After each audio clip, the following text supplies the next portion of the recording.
जी हाँ साथियों, नमस्कार। आज की क्लास में जो हम लोग पढ़ेंगे, हम लोग केमिस्ट्री का बेसिक चीज़ों का अध्ययन करेंगे।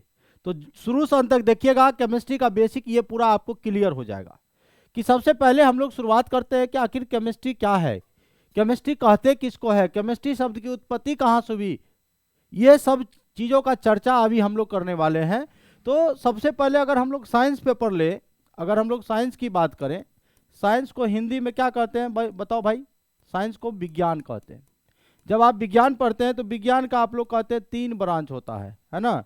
एक हम लोग कहते हैं फिजिक्स, दूसरा हम लोग कहते हैं केमिस्ट्री, और तीसरा बोलते हैं बायोलॉजी। बायोलॉजी ध्यान दीजिए, एक आपका फिजिक्स है, दूसरा आपका केमिस्ट्री है, तीसरा आपका बायोलॉजी है। ये जो फिजिक्स है, फिजिक्स को हिंदी में क्या बोलते हैं आप बताइए? भौतिकी, है ना, भौतिकी। उसके बाद केमिस्ट्री को क्या बोलते हैं? रसायन विज्ञान, और इसको जीव विज्ञान बोलते हैं कि नहीं बोलते हैं? बोलिए, बोलते हैं। अब फिजिक्स के बारे में अगर आपसे कोई पूछेगा तो बोलेंगे साइंस का एक ब्रांच है, विज्ञान की एक शाखा है। अगर केमिस्ट्री के बारे में पूछेंगे तो बोलेंगे विज्ञान की एक शाखा है।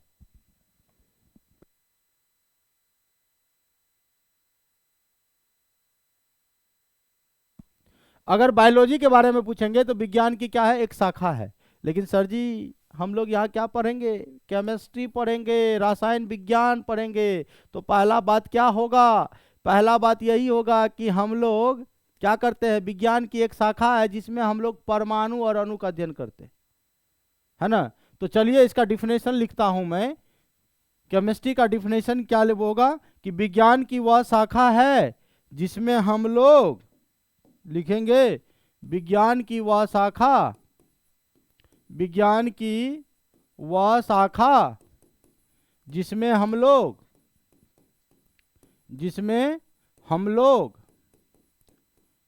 परमाणु और अणु का अध्ययन करते हैं। परमाणु और अणु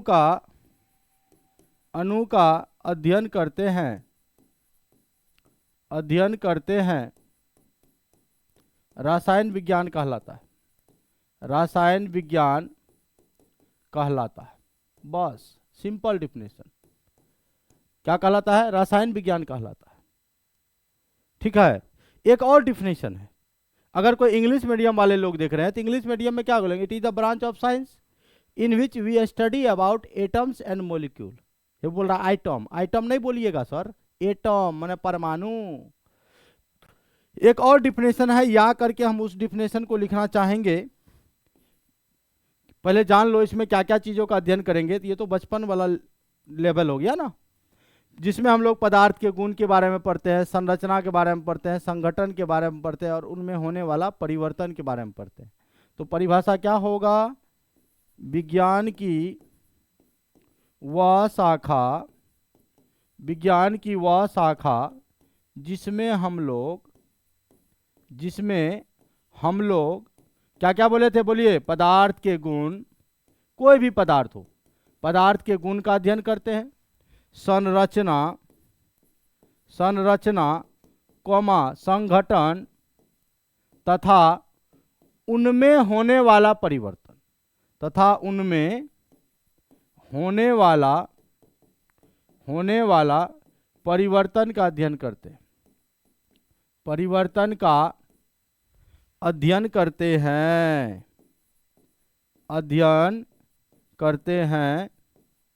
रसायन विज्ञान या रसायन शास्त्र कहलाता है। चलो रसायन शास्त्र लिख देते हैं, रसायन शास्त्र कहलाता है। समझे? दो डिफिनेशन है। अब देखिए भाई, यहां पर एक बात आ गया है कि पदार्थ के गुण, कोई भी पदार्थ हो, पदार्थ तो आप जानते हैं, अभी हम आगे बताऊंगा कि पदार्थ क्या होता है। अब ये जो रसायन है, रसायन विज्ञान के जनक जानिए। रसायन विज्ञान का जो उत्पत्ति हुई, पहले उत्पत्ति जान लो। इसकी उत्पत्ति हुई है, उत्पत्ति ग्रीक शब्द से हुई है। कौन शब्द से? ग्रीक शब्द से। जैसे हम लोग के देश में क्या चलता है? हिंदी, इंग्लिश, उर्दू चलता है कि नहीं चलता है? उसी तरह एक देश है, यूनान देश जाओगे वहां पर ग्रीक शब्द चलता है। जर्मन देश जाओगे वहां पर ग्रीक शब्द चलता है। ग्रीक शब्द कीमिया से हुआ है, याद रखिएगा, कीमिया से हुआ। और कीमिया का अर्थ होता है काला रंग। वहां की मिट्टी को सर जी कीमिया कहा जाता है, उसी से उत्पत्ति हुई केमिस्ट्री की। और इसके जनक अगर आपसे कोई पूछ देगा कि जनक यानी फादर कौन है, बताओ फादर ऑफ केमिस्ट्री कौन है, तो इंग्लिश में इसको लेवोइजियर बोलते हैं, LAVOISIER, लेवोइजियर। हिंदी में लेवाइसिए लिखते हैं, लेवाइसिए बोलते हैं, या आप इसको लेवोइजियर भी लिख सकते हैं, लेवोइजियर, लेवोइजियर बोलेंगे, समझे। उसके बाद यहां पर एक बात आती है कि भाई केमिस्ट, जैसे साइंस का 3 ब्रांच हुआ, उसी तरह केमिस्ट्री का भी 3 ब्रांच होता है। एक को कहते हैं हम लोग फिजिकल केमिस्ट्री, फिजिकल केमिस्ट्री। दूसरा को हम लोग बोलते हैं इनऑर्गेनिक केमिस्ट्री, इनऑर्गेनिक केमिस्ट्री। और तीसरा को बोलते हैं ऑर्गेनिक केमिस्ट्री। अगर हिंदी में बोलिएगा तो इसको बोलिएगा भौतिक रसायन, भौतिक रसायन। इसको बोलिएगा अकार्बनिक रसायन,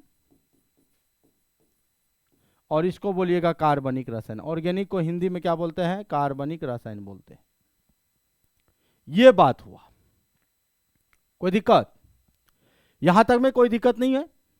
अब हम लोग बात करते हैं कि पदार्थ क्या होता है, कि अभी पदार्थ के गुण सब के बारे में पढ़ाएंगे। पदार्थ जिसको हम लोग कहते हैं मैटर, दुनिया का कोई भी वस्तु जो स्थान छेके, जिसमें भार हो, जो रुकावट डाले, जिनको हम लोग अनुभव करते हैं, उसको पदार्थ कहते हैं।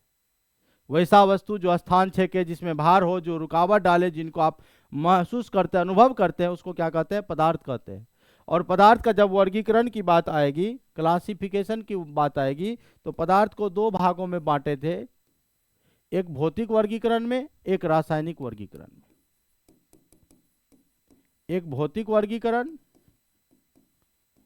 और एक रासायनिक वर्गीकरण, रासायनिक वर्गीकरण। जब भौतिक वर्गीकरण की बात करेंगे तो 5 प्रकार बोलिएगा। पहला ठोस, ठोस को इंग्लिश में बोलते हैं सॉलिड। दूसरा द्रव, द्रव को बोलते हैं लिक्विड। और तीसरा बोलते हैं गैस, तीसरा क्या बोलते हैं, गैस। और चौथा होता है प्लाज्मा, प्लाज्मा, PLASMA, प्लाज्मा। और होता है बोस आइंस्टीन संघनन, बोस आइंस्टीन संघनन, बोस आइंस्टीन कंडेंसेशन। और जब रासायनिक वर्गीकरण करेंगे तो 2 भागों में बांटे थे, एक शुद्ध पदार्थ में, अशुद्ध पदार्थ कह सकते हैं आप, मिश्रण कह सकते हैं। मिश्रण में 2 प्रकार का जानते हैं, एक गाना सुने हैं, पानी में चीनी जैसे घुले राजा जी। तो पानी में चीनी घुलता है, पानी का ताम घुलाएंगे, चीनी का ताम घुलेंगे, दोनों का नेचर सेम है तो समांगी। पानी में बालू घुला दीजिए, नहीं घुलेगा, विषमांगी। तो मिश्रण में एक हो जाएगा समांगी, एक हो जाएगा विषमांगी, विषमांगी। और शुद्ध पदार्थ में 2 प्रकार होता है, एक होता है तत्व और दूसरा होता है यौगिक। तत्व में 3 प्रकार, धातु, अधातु और उपधातु। समझते चलिए, एकदम एकदम सिंपल सा बात है, ये सब आप जानते होंगे। और यौगिक में 2 प्रकार बोलिएगा, एक कार्बनिक यौगिक बोलिएगा और एक बोलिएगा अकार्बनिक यौगिक, inorganic compound and organic compound. लेकिन यहां अभी जो हम लोग देखने वाले हैं, अभी हम लोग ठोस को देखेंगे, द्रव को देखेंगे और गैस को देखेंगे। ठोस क्या होता है, जिसका आकार और आयतन दोनों निश्चित होता है, उसको ठोस कहते हैं। द्रव क्या होता है, जैसे पानी लीजिए, पानी का कोई आकार नहीं होता है लेकिन आयतन होता है, जिस बर्तन में रखिएगा उसी के आकार का होगा, तो कहेंगे जिसका आकार और आयतन, आकार अनिश्चित परंतु आयतन निश्चित होता है, ओकरे कहते हैं क्या, द्रव कहते हैं। गैस का तो ना तो कोई आकार होता है ना तो कोई आयतन होता है, उसको हम लोग कहते हैं गैस बोलते हैं। समझे।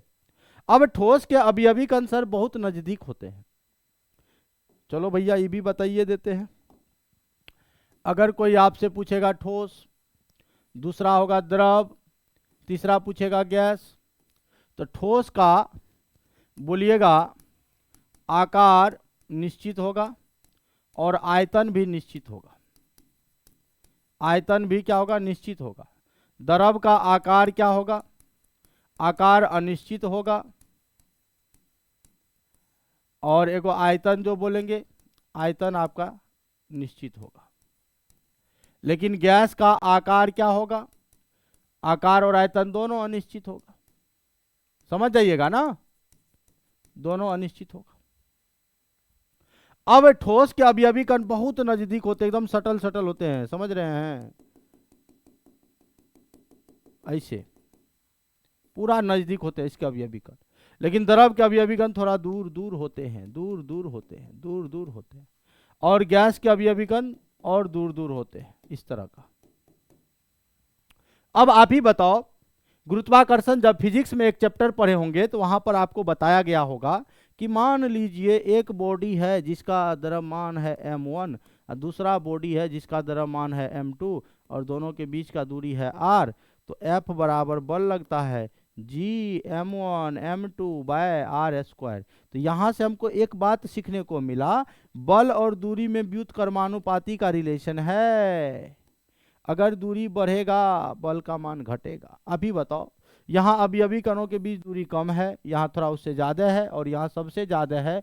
तो हम क्या बोले, अभी दूरी बढ़ेगा बल का मान घटेगा, समझे।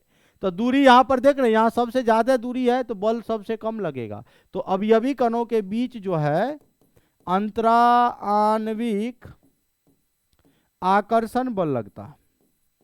कौन बल लगता है, अंतराआण्विक आकर्षण बल। तो याद रखना, ठोस में सबसे ज्यादा होगा, प्रबल होगा, क्योंकि ठोस के अवयवी कण बहुत नजदीक होते हैं। उससे कम द्रव में लगेगा बल और सबसे कम किस में लगेगा, गैस में लगेगा। तो ये अंतराआण्विक आकर्षण बल का ये क्रम हो गया कि ठोस के अवयवी कण नजदीक होते हैं इसलिए ज्यादा बल लगेगा, द्रव में कम और गैस में सबसे कम। यहां तक क्लियर है। चलिए अगले क्लास में हम आपको यहाँ इससे आगे बताएंगे। आज यहीं तक।